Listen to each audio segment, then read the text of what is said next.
Tom, what surprised you the most in writing this book?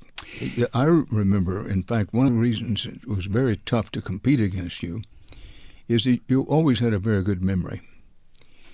But what surprised you? Or did you find anything that really surprised you? No, there were things that surprised me.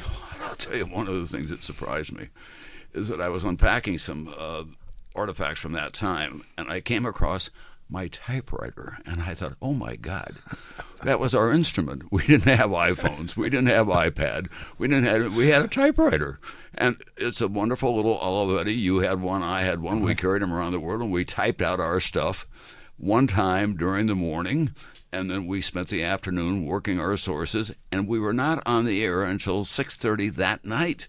We were not on the air as soon as somebody finished a briefing at the White House. We were not, bang, up and commenting on whatever was going on. So it was I think the pace of time is really what surprised me as much as anything else. It was more measured. You had more time to reflect on what you were seeing and what you were hearing.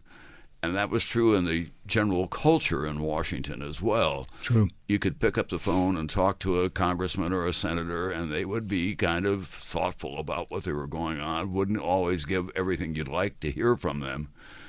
But the country was going through a time in which they knew this was very consequential, and they were playing by the old rules, not the new rules. There was not a lot of cheap shotting going on. There were people who would say, I need to think about this a little more. I'm a little concerned. This is a Republican speaking now. I'm concerned about what's going on down there, but I'm not prepared to commit myself quite yet.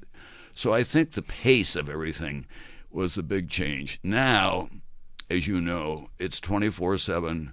Social media, I think, is at once a very welcome voice for a lot of people, but it's a destructive force, Dan, because you don't know where it's coming from, who's behind it, and so much of it you can't sort out what's true and what's not, what's authentic and what's just there to be propaganda. So true. It's one of the big differences, one of the many big differences between now and the Watergate period.